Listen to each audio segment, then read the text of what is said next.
The story of Momotaro. A long time ago, there lived an old man and old woman. One day, the old man went to the mountains to cut grass, and the old woman went to the river to wash clothes. While she was washing, a great thing came tumbling and splashing down the stream. When the old woman saw it, she was very glad, and pulled it to her with a piece of bamboo that lay nearby. When she took it up and looked at it, she saw a very large peach. She then quickly finished her washing and returned home, intending to give the peach to her partner to eat. When she cut the peach into two, a child came out from the large kernel. Seeing this, the old couple was in shock, but at the same time, they feel blessed and happy to have a baby, and named the boy Momotaro, or Little Peachling, because he came out of a peach. As the old couple took good care of him, he grew and became strong and enterprising. So the old couple had their expectation raised and took still more care of his education. Momotaro, finding that he was better than everybody in strength, determined to cross over the island of the devils to take their riches and treasures. He at once consulted with the old man and old woman about the matter, and got them to make him some dumplings and put it in his pouch. Beside this, he made every kind of preparation for his journey to the island of the devils and set out. Then first a dog came to the side of the way and said, Momotaro, what are those hanging at your belt?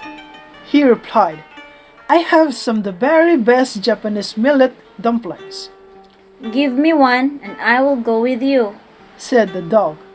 So Momotaro took a dumpling out of his pocket and gave it to the dog. Then a monkey came and asked Momotaro the same question. Momotaro, what are those hanging at your belt? Momotaro replied again, I have some of the very best Japanese millet dumplings, Give me one and I will go with you.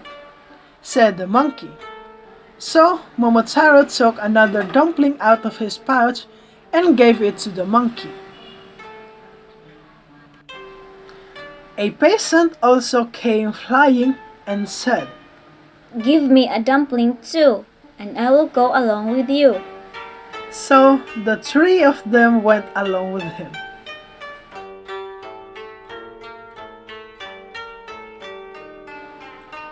In no time, they arrived at the island of the devils, and at once they broke through the front gate.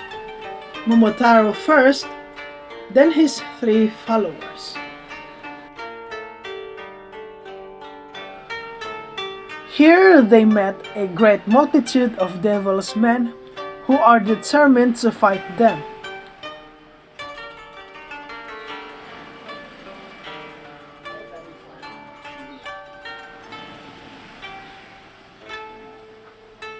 But they pressed still inwards and defeated them. And at last, they encountered the chief of the devils called Akanduji. Then Momotaro ran straight forward to fight Akanduji. They fight in the middle of the castle. Akanduji hit at Momotaro with an iron club. But Momotaro is determined to defeat the leader of the devils. As he stood up and fight again, Momotaro dodged cleverly to all of his attacks. And at last, they grappled each other, and without difficulty Momotaro crushed down Akanduji and tied him with a rope so tightly that he could not even move. All this was done in a fair fight. After this, Akanduji, the chief of the devils, said he would surrender all his riches and treasures. All your riches and treasure is all mine, said Momotaro with laughing. Having collected and ranged in order a great pile of precious things, Momotaro took them all, and went to his hometown, rejoicing as he marched bravely back, with the help of his three companions, to whom he attributed all his success. He had been able so easily to accomplish his task.